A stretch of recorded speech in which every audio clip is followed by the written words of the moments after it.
तरुण कार्यकर्ते, सर्व आमच्या माता भगिनी आणि उपस्थित बंधू भगिनींनो, मी प्रथमतः सांडगेवाडीतील सर्व ग्रामस्थांचे आणि खास करून सर्व ज्येष्ठांचे, वडीलधारी मंडळी आणि आमच्या माता भगिनींचे मनापासून क्षमा मागतो, दिलगिरी व्यक्त करतो। या दिलेल्या वेळेपेक्षा जवळजवळ 2 तास उशीर मला इथे येण्यामध्ये झालेला आहे। सकाळपासून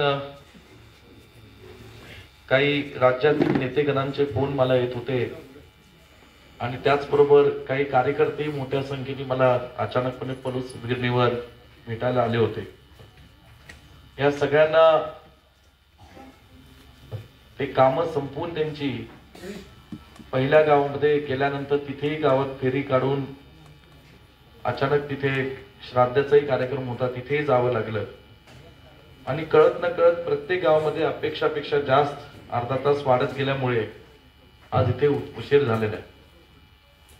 उन्हातानाचं आपण सर्व मंडळी मोठ्या संख्येने याच्या प्रचार सभेसाठी मला आशीर्वाद देण्याकरता उपस्थित राहिला, त्याबद्दल आपल्या सर्वांचे मी मनापासून आभार मानतो। तसं पाहिलं तर मी सांडगेवाडी गावामध्ये गेल्या अनेक वर्षांपासून येतोय आणि ज्या वेळेस मी इथं आलोय, एखाद्या विकास कामाचं भूमिपूजन किंवा उद्घाटनाचा कार्यक्रम या गावामध्ये जेव्हा असतो, त्यावेळेस आपला हा सार्वजनिक कार्यक्रम या आपल्या मंदिराच्या समोरच आपण या पटांगणामध्ये घेतो आणि खरं पाहिलं तर या संपूर्ण पटांगणाचे अनेक चांगल्या आठवणी मला आणि आपल्या सर्वांना आहेच। या झाडाची सावली जशी आपल्या सर्वांना मिळते, तसंच पतंगरावजी कदम साहेबांच्या विचाराची सावली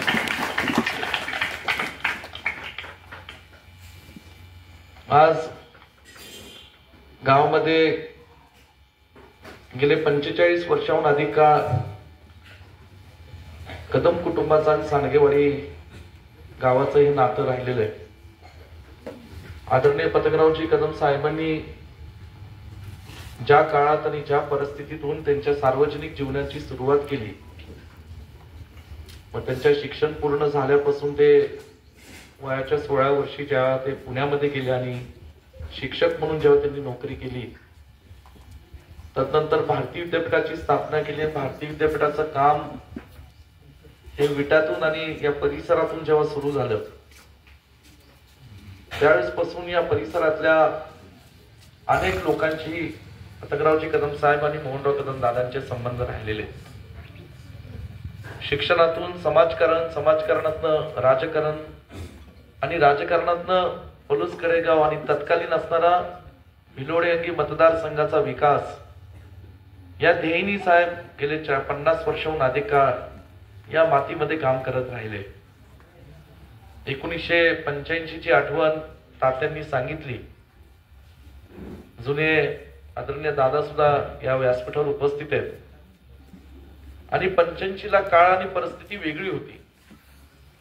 पतंगरावजी कदम साहेबांकडे ना राजकीय वारसा होता, ना लोकांसमोर जाण्याचं आर्थिक बळ होतं, ना संस्था होत्या। जे होतं ते फक्त लोकांचा, गोरगरिबांचा आशीर्वाद, त्यांचं व्यक्तिमत्व आणि त्यांचं कर्तृत्व। शिक्षण क्षेत्रात थोडंफार काम केल्यानंतर साहेबांनी या परिसरातून मतदारसंघातून निवडणूक लढवण्याचा निर्णय घेतला आणि मग 85 ला सिंह या चिन्हावर लोकांनी प्रचंड मताधिक्याने साहेबांना निवडून येऊन आमदार बनवले। 85 ते 90 च्या काळामध्ये साहेब सातत्याने पलूस कडेगाव आणि भिलोडी वांगी असेल किंवा सांगली जिल्ह्याचे लोकांचे प्रश्न विधानसभेत मांडत होते। 90 साली पुन्हा काँग्रेस पक्षाच्या चिन्हावर साहेब निवडून आले आणि 91 ते 94च्या काळामध्ये साहेबांना शिक्षण व पाटबंधारे खातं मिळालं। या गावातील अनेक माजी शिक्षक आहेत, अशा माजी शिक्षकांशी जरी आपण संवाद साधला, चर्चा केली, तर कदाचित त्यातली काही लोक तुम्हाला सांगतील की 91 साली जेव्हा पतंगरावजी कदम साहेब शिक्षण मंत्री झाले त्यावेळेस संपूर्ण महाराष्ट्रात ग्रामीण भागातल्या मुलांकरता त्यांनी शाळांचं जाळं निर्माण केलं आणि गरीब विद्यार्थ्यांकरता जी शालेय पोषण आहार ही जी योजना होती त्याचं केंद्र सरकारने नंतर मिड डे मील स्कीम म्हणून रूपांतर केलं. या शालेय पोषण आहार योजनेचे कोण जनक असतील तर ते आदरणीय पतंगरावजी कदम साहेब होते. हे करत असताना साहेबांकडे काही काळ पाटबंधारे खातं होतं. त्या काळात कडेगाव तालुक्यातला दुष्काळ मिटला पाहिजे त्यावेळेस कडेगाव तालुका नव्हता, खानापूर तालुका होता. हे यशवंतराव चव्हाण साहेबांचं स्वप्न होतं, त्यांनी ते आत्मचरित्रात दिलं होतं. आणि यशवंतराव चव्हाण साहेबांच्या पतंगरावजी कदम साहेबांचे अत्यंत जिव्हाळ्याचे संबंध होते. हे संबंध असताना कदम साहेबांनी जिद्द मनामध्ये ठेवली होती की खानापूर तालुक्यातला आणि कडेगाव तालुक्यातला दुष्काळ ते मिटवतील, कृष्णेतलं पाणी ते घाटमाथ्यावर आणतील आणि ताकरे टेम्पूच्या योजनेला चालना देतील. पाटबंधारे मंत्री असल्यामुळे कदम साहेबांनी खऱ्या अर्थाने ताकरी टेंबूची मुहूर्तमेढ केली, त्याला चालना दिली. आणि पुन्हा 99 सालापासून साहेब तुमच्या सर्वांच्या आशीर्वादाने साथीने आमदार काँग्रेस पक्षाच्या चिन्हावर झाले, राज्यात मंत्री झाले. उद्योग, महसूल, सहकार, वने अशी महत्वपूर्ण खाती मिळाली आणि त्या खात्यांच्या माध्यमातून पलूस कडेगाव तालुक्याची निर्मिती करत या मतदारसंघाचा चौफेर विकास साहेबांनी चालू ठेवला. उद्योग खात्याच्या इतिहासात असं कधी घडलं नव्हतं की त्यांनी रस्ते विकसित केले, पण उद्योग मंत्री झाल्यानंतर साहेबांनी पलूस तालुक्यातले रस्ते धरले, पलूसची MIDC मोठी केली, पलूस शहरातली बंद पडलेली यशवंत पाणी पुरवठा योजना पुनर्जीवित केली, कृष्णा नदी काठ असणाऱ्या शारपडीचा प्रश्न जलसंधारणाच्या माध्यमातून मोठ्या प्रमाणात मिटवला आणि पुन्हा या तालुक्यामध्ये तदनंतर सहकाराचं जाळं उभं केलं. कृष्णा मागासवर्गीय सूतगिरणी आपल्या सांडगेवाडीच्या परिसरात उभी राहिली. मोठ्या प्रमाणात मागासवर्गीय समाजातील बांधवांना तिथे रोजगार उपलब्ध झाला. घाटावर शागरेश्वर सहकारी सूतगिरणी उभी राहिली आणि सोनहिरा सहकारी साखर कारखान्याची उभारणी साहेबांनी केली. तो कारखाना आदरणीय मोहनराव कदम दादांनी अत्यंत समर्थपणे चालवला आणि तो कारखाना एकेकाळी दुष्काळामध्ये जो चालत होता, आज मला त्या कारखान्याचा संचालक म्हणून तुम्हाला मोठ्या अभिमानाने कौतुकाने सांगावं वाटतं की महाराष्ट्रातले जे अगदी 1-2 कारखाने आहेत जे सहकारी तत्वावर चालत असताना उच्चांकी दर देतात, त्यातला सोनेरा सहकारी साखर कारखाना म्हणून याचा आग्रहाने उल्लेख करावा लागतो. आज आपल्या जिल्ह्यात क्रांती कारखाना असेल, राजाराम बापू कारखाना असेल, ही सुद्धा पाठोपाठ या ठिकाणी उच्चांकी दर देण्याचं काम करतात. सहकारी तत्वावर चालणारे कारखाने हे लोकांसाठी, शेतकऱ्यांसाठी चालत असतात. साहेबांनी हा कारखाना 5,000-7,000 टनांचा नंतर केला. गेल्या वर्षी पलूस तालुक्यात सुद्धा फिरत असताना मला शेतकऱ्यांच्या लोकांच्या भावना अशा ऐकायला मिळाले की आपल्या कारखान्याला सुद्धा आम्हाला ऊस घालावासा वाटतो आणि म्हणून एका वर्षाच्या कालावधीत 7,000 टनांचा कारखाना आम्ही 10,000 टनावर नेण्याचं काम केलं आणि आपल्या पलूस तालुक्यातील सुद्धा कार्यक्षेत्रामध्ये असणाऱ्या शेतकऱ्यांना ह्या वर्षापासून आम्ही न्याय देण्याचं काम करणार आहोत. हे सगळं काम लोकांना डोळ्यासमोर ठेवून चालू आहे. कुंडलमध्ये फॉरेस्ट अकॅडमी केली. आज देशातले आणि महाराष्ट्रातले मोठमोठे अधिकारी त्या फॉरेस्ट अकॅडमी येऊन प्रशिक्षण घेतात, पलूस कडेगावचा परिसर पाहतात आणि पलूस कडेगावची एक आठवण घेऊन संपूर्ण महाराष्ट्रात आणि देशात जात असतात. हे सगळं काम चालू. ताकारी टेंबूसाठी साहेबांनी पाणी आणलं. ताकारीचा काही भाग हा मोरळे, आंधळी आणि आपल्या सांगडेवाडीच्याही परिसराला त्याचा स्पर्श होतो आणि म्हणून त्याच्यासाठी सुद्धा साहेबांनी आणि आपल्या गावातल्या कार्यकर्त्यांनी पुढाकार घेऊन सातत्याने निधी उपलब्ध देण्याचं काम केलं.